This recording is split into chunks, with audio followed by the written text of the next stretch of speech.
Hello, hi, howdy, and welcome to episode 11 of The Game Case. I am your host, Chris, also known as Cuddles, a Brewmaster monk on the Airy Peak Guild in Convert to Raid. So this week, I'm going to run down my week in WoW, run through a whole bevy of news from multiple Blizzard franchises, and then discuss, well, you guessed it, the F word. So let's dive right in to my week in WoW. Well, my team, the Rubber Chicken Coalition, we got through normal. We put down Blackhand last week, and it was absolutely phenomenal. Had a great time doing that. So this week, we decided we were going to tackle heroics. Well, I don't know if somebody came into my house, rearranged the keys on my keyboard, if Blizzard, I don't know, maybe patched things in between the last time I raided and our first attempt into heroics, but I definitely totally forgot how to play my Brewmaster monk. I think we were about 5-6 wipes in on Gruul, which should not be a challenging fight. It's basically swipe, tank swap. There's not a whole lot to it. I mean, there's a little mechanics and timing that can be off with the tank swaps back and forth when Inferno Slice comes out. And I can tell you the timing was definitely off on Tuesday night. So about halfway through the raid night, I went to my raid lead and said, hey man, I need to be healing tonight. This is not working out. So we pulled in another tank. We got another tank out there. We were able to down Gruul, no problem. And then we went and banged our heads on Ore Gorger for a couple hours. And that was a whole lot of fun. I think we got him down to like 1.3% was our best. But you know what? Each time we were getting him down a little bit more and more. And that's really what raiding is about. Raiding is wiping. Raiding is about progression. And we had a great time of it. So I can't wait. Can't wait for next Tuesday to get back into heroics with Rubber Chicken Coalition. I also did my Saturday and Sunday raid with Ascendant. No, that's my 7 a.m. raid, 4 a.m. server time. 7 a.m. for me on the East Coast. So not too bad. I like to get in there and get my raiding done with and then kind of have the rest of my day to look forward to. We did get bit very hard this week by the attendance boss. He came and had us all tanking the floor. Both days, I don't think we made it much past 9 a.m. Ended up doing some serious Heroes of the Storm action on Sunday with my raid team, which that was an absolute blast. Coming from kind of a stressful environment where we're raiding and we're wiping, especially in heroics, we're a little bit more serious than my normal team. So being able to jump in and go with those guys and spend some time with them in kind of a relaxed and fun atmosphere, it was definitely a lot of fun. I would highly suggest, if you're not pushing like major progression, like obviously if you're going for server first or worlds first, well, if you're going to worlds first, you're probably not listening to my podcast. But if you are, thank you so much. But no, I mean, whatever you're doing, if you can take a week off and maybe just take your raid team, go play Heroes, go have like a fun little Hearthstone tournament, maybe do it on an off night. It's definitely fun. It's a great team building exercise, and we had a whole lot of fun with it. And I can't recommend it highly enough. But yeah, it was a whole lot of fun. Good time in HOTS this weekend. Outside of that, really not a whole lot to report from this panda. I did my garrison chores, played a whole lot of Heroes of the Storm, and did a few garrison pet menagerie videos, which if you're having problems or struggling with any of those garrison pet battle dailies, you can head on over to youtube.com/thegamecase. And I've been putting out some little video guides. I am not an expert pet battler by any means. I'm not saying that I'm even showing you the best comps. What I am showing you is comps of not horribly rare pets that can beat the garrison pet dailies. I try to walk through all the abilities of the different pets, and hopefully you'll find them fun and informative. I would highly suggest, if you're struggling with that stuff, go check that out. youtube.com/thegamecase. Got some fun stuff coming out there. Now, while there wasn't a whole lot going on in my Blizzard life this week, there was definitely a lot coming out of Blizzard in terms of news. So that's going to be a big part of the show today. It's going to be kind of a switch up. The past few weeks and months have been kind of a little dry in Blizz news. They've definitely made up for it this week. First off, I'd like to dive into some of the news coming out of Hearthstone. Some really neat stuff there. They are releasing new heroes, and what this is going to mean is it's basically like a skin that's going to go over your existing hero. The first one that's going to come out is Magni Bronzebeard. He is going to be an alternative hero for Garrosh Hellscream. And while this... Initially, I was like, yeah, new heroes for Hearthstone. This is great. I reeled back my excitement a little bit once I actually dove into exactly what these are. Now, as you look into the details, you're going to get Magni. You're going to get a voice pack. You're going to get some emotes, maybe some cool animations. But it's not going to change the warrior hero power. It's not considered a new class. It's adding no new game mechanics. The exact quote from Blizz is, "New heroes do not add new cards to your collection or change the class's activated hero power and are not considered new classes. These heroes are going to be $9.99 and are launching soon, TM." That's right, they didn't give us a date for these guys, but as you can see up on the screen if you're in the video chat, or check out the link in the show notes if you are not, Magni looks great. Everything that I've seen of him, both the in-game footage and the screen caps of kind of like the concept art, the video, all that stuff looks absolutely awesome.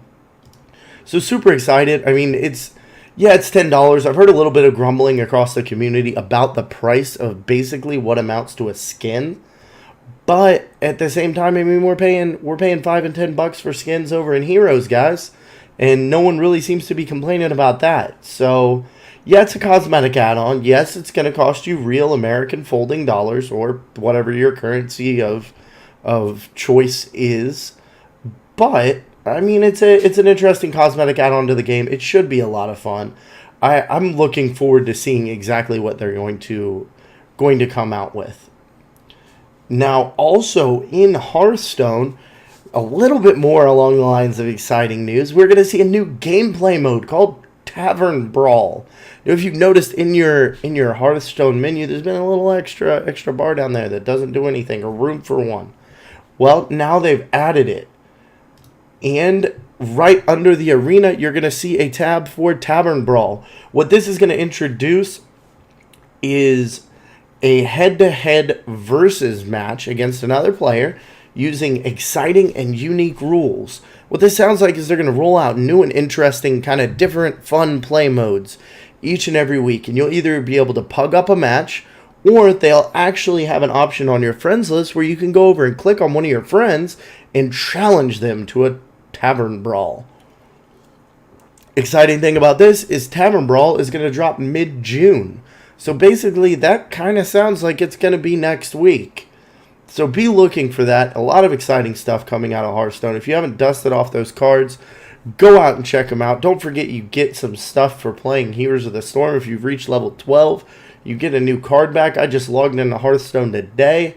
Saw that on my login screen. That was definitely really cool. Really excited to see some new content coming to Hearthstone. Now, Heroes, they had a big event last Saturday, the Nexus Mayhem event out in California. They did an amazing, phenomenal live stream. It was kind of everything that the London event wasn't. And while I was critical of the London event, I kind of want to backpedal a little bit on that, because the London event was a game launch. It was launching the game. And it wasn't there to announce new things or new maps, new characters, anything like that. It was there to launch and promote the game.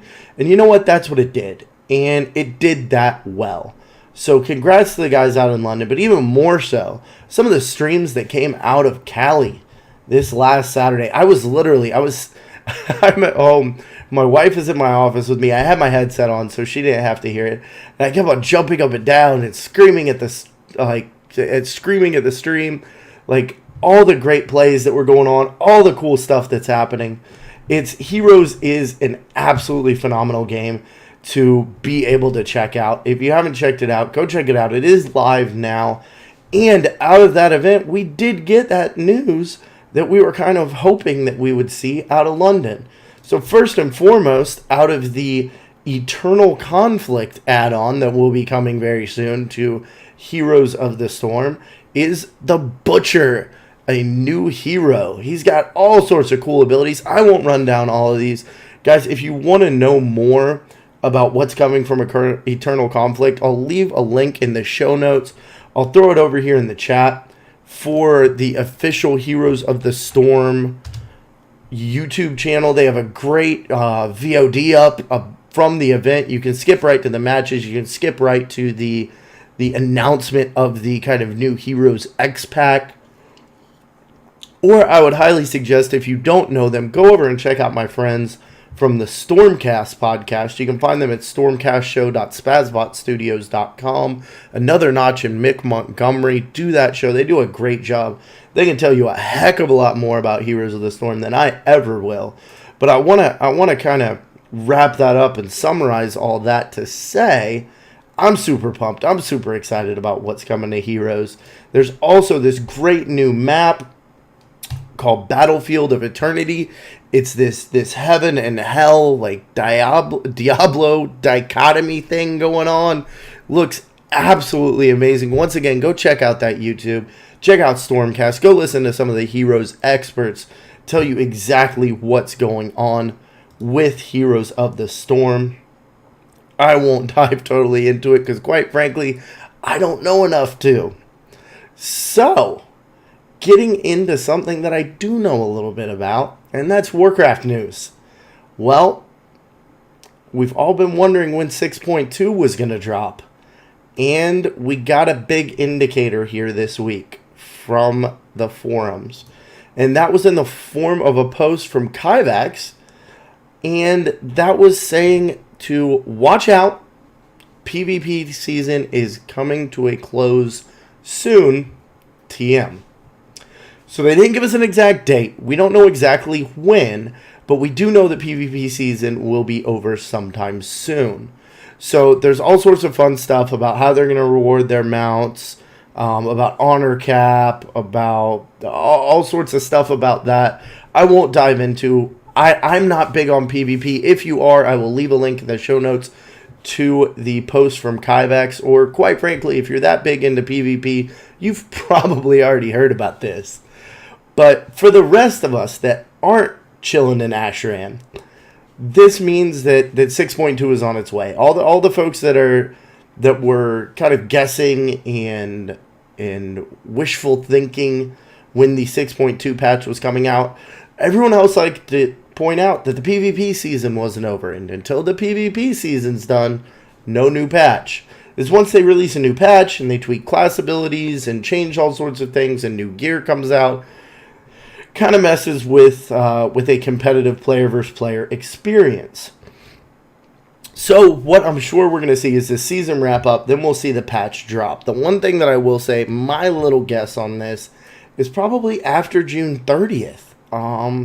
They're going to need at least a week or two to wrap up PvP season. And then on June 30th, that's when the Eternal Conflict for Heroes of the Storm drops. I don't think that Blizz will drop a new major content patch on 2 games at the same time. I don't know. Maybe they will. Blizz, prove me wrong, prove me right. Either way, that's my prediction, is probably after June 30th. Now, then you start messing around with the 4th of July. You get weird with holidays, stuff like that. So dates after that, I'm not too sure. But I'm thinking they're going to wait until after the drop of Eternal Conflict. Just my 2 cents. But hey, it's my show, so I get to throw them out there. Now, also, big news for all of you folks that are a little bit kind of friendlier than I am. If you were getting frustrated at your 100 friends list cap, I know there's a lot of streamers out there. I know there's a lot of people very popular in the WoW community that really struggle with only having 100 friends. I know that when I was over on Xbox, having a friends list cap over there, I believe it was also 100, got really frustrating, especially when you played a game for years. You have friends on all sorts of servers.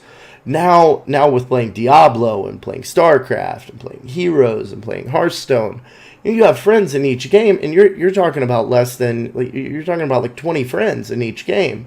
And chances are you probably have more than 20 people on your raid team if you raid. So if those guys are all your BNet friends, or battle tag friends, then they're taking up a large chunk of your kind of your friendship real estate. Now, the new cap, 200. So they doubled the cap for us. You get to add 100 more friends. Shouldn't have a problem, at least for a little while. Do I think it's enough? Nah. Should have gone up to maybe 300, 500, unlimited. I don't know. I don't even being in the IT industry, I don't quite understand the need to cap friends list. I'm sure there's a technological explanation for it, something behind the scenes. Things have to be plugged into something else. I don't know. I'm not that guy. Can't explain that to you. But Blizz is giving you 100 more friends. Be thankful. Pat a dev on the back. Give a GM a hug. You get 100 more friends. So congrats on that. Now, there's one more bit of Blizzard news that I'm willing to bet you've probably already heard. And that is flying is coming back, folks. Flying is coming. Flying is coming. Flying is coming. Less than 2 weeks after their disastrous PR debacle of announcing the lack of flying in Draenor and beyond to the community through a very kind of poorly taken and poorly placed interview over on Polygon.com, they have come out and said that they are going to be allowing flying back into World of Warcraft. Now, here's the exact quote from the forums, from the dev water cooler that came out just yesterday. "We appreciate the spirited discussion on the topic of flying." Now, let me pause the quote right there. That is probably the kindest characterization that Blizz could have made of the absolute, spawning of vitriol, hatred, and just insanity that hit the internet when they announced that flying was done. It was the Wild West out there, guys. So thanks for all the spirited discussion, as it were. So back to WoW's statement. "We appreciate the spirited discussion on the topic of flying. The subject has brought out passionate viewpoints and sparked insightful conversations on our official forums and blogs, on community sites, and in chat channels. Your feedback has been a valuable part of the ongoing conversations within Blizzard as well, and today, we'd like to share some updated plans for how we'll handle flight moving forward." Now, they said all that to basically say, hey, guys, sorry, RB, flying is coming back. They go on in that post to talk a little bit about the thrill of discovery and exploration and getting to see the world from the ground, things like that. Basically what you would expect out of devs that want you to believe in not flying. But, as I've said in the past, it's their game. They're the devs. If they have a vision for it, they can go in whatever direction they want. But they definitely listen to the community this time. And way to go. Kudos to Blizz for that. The one thing is they are gating flight quite severely. If you haven't seen this yet, I'm going to throw this up on the screen. I'll throw a link for you guys in the recording in the show notes. But the new achievement is called Draenor Pathfinder. And this basically requires you to explore 100% of all of Draenor, Frostfire, Spires, Shadowmoon Valley, Talador, Gorgrond, and Nagrand. You have to get Lore Master. You also have to get Securing Draenor and 100 treasures. So you got to go out there and get some treasures, guys. Basically, the TLDR on this is we're getting flying back. It's going to be a little bit difficult to get to, But for those, the diehards that absolutely had to have this, you know what? It's going to be there and enjoy it. I will probably be going for this achievement. In fact, you know what? I most certainly will.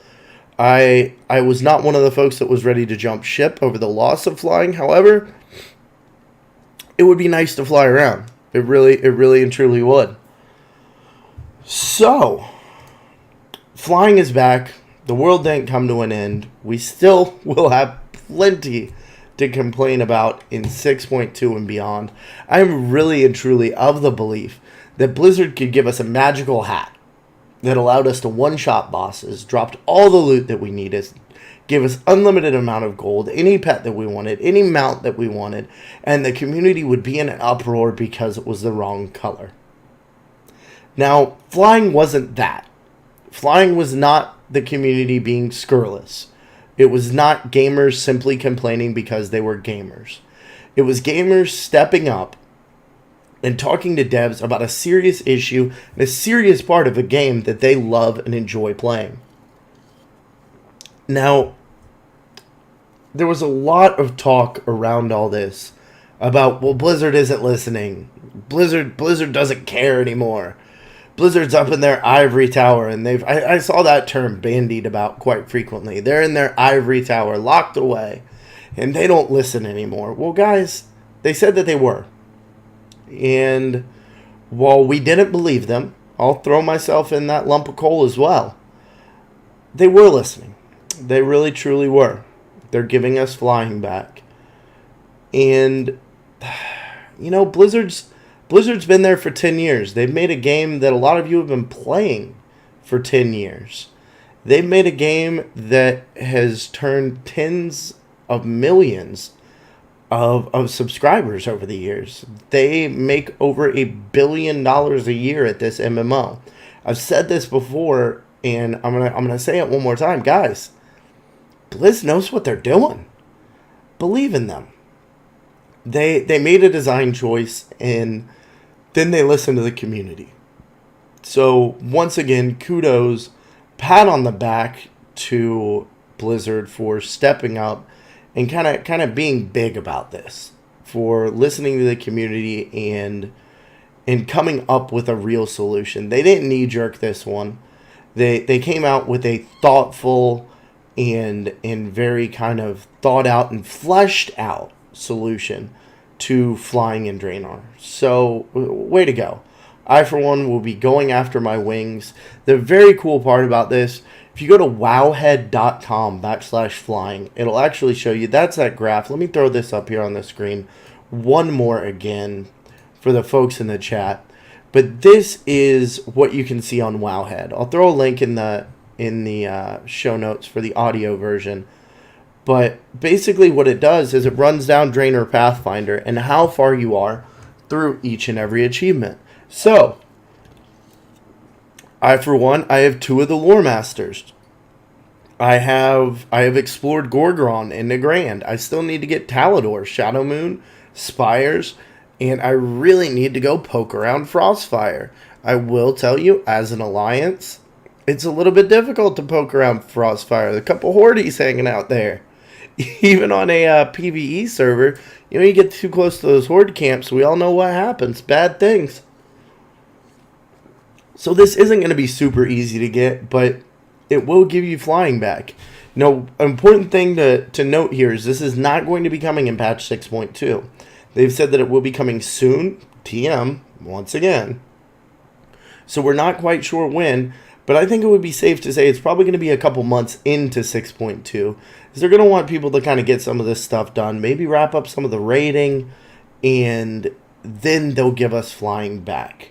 Now, I'm going to make a little bit of a prediction here, but I'm going to say, give this a few months, let us get flying back, and everyone's still going to complain that they're sitting around their garrisons. They're going to be able to fly, but they're still going to be complaining about sitting around their garrisons. I know that flying was a huge controversy in the community, but I don't think it's the root cause of the unhappiness right now. I don't know.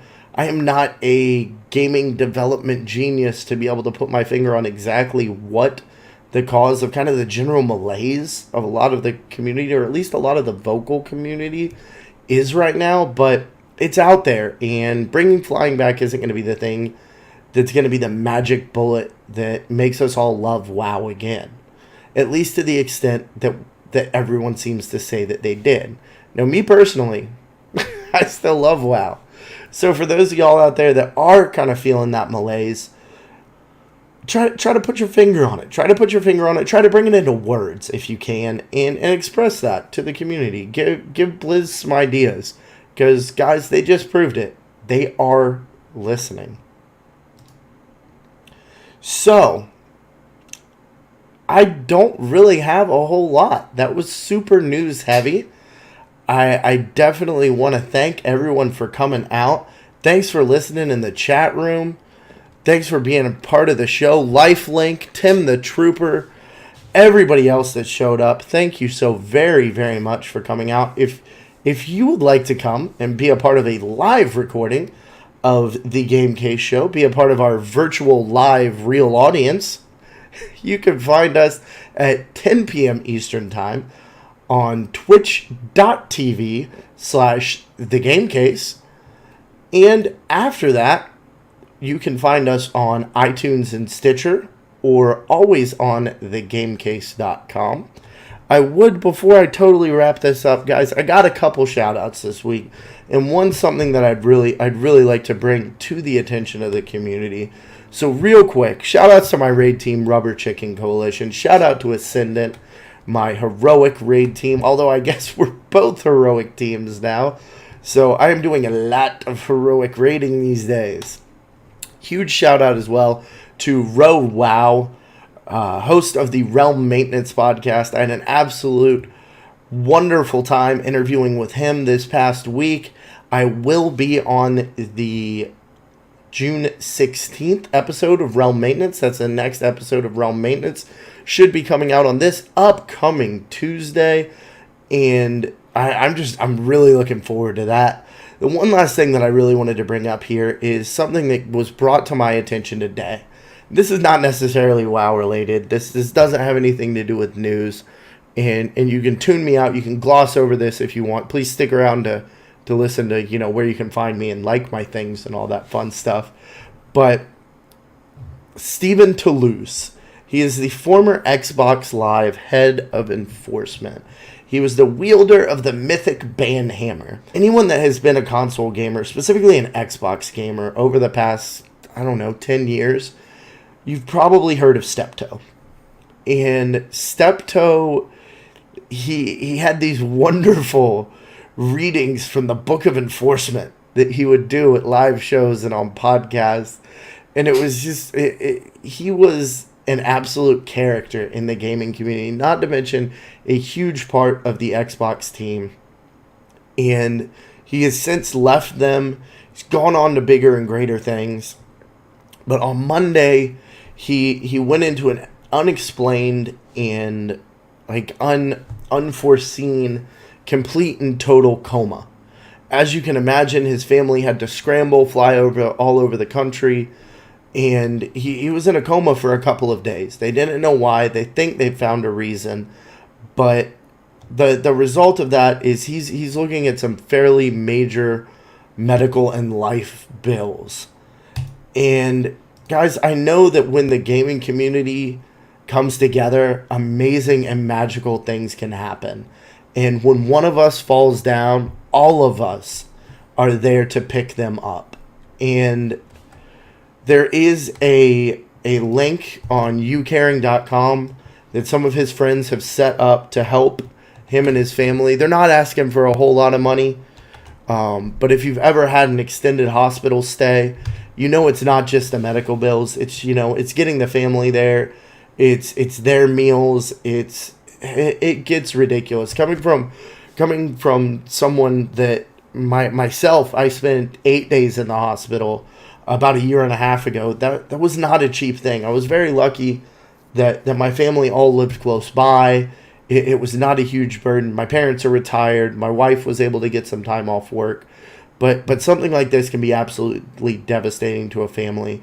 You can go to to my site, thegamecase.com. I will have up a very short post about this. There's a link in the chat. There's going to be a link in the show notes. I'll be tweeting about it a little bit throughout the week. But if you have it in your heart, if you have it in your wallet to be able to help out Steptoe, he's an absolutely huge part of this community. And, you know, let's rally together and do some more good, as I know we are all capable of.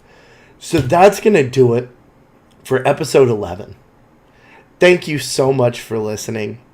I really appreciate you being here. You can find me on Twitter at Mullet863. You can find the show at The Game Case Show. You can download us, as I said, on iTunes and Stitcher. You can catch recordings of the live show or our tips, tricks, and kill videos on youtube.com/thegamecase.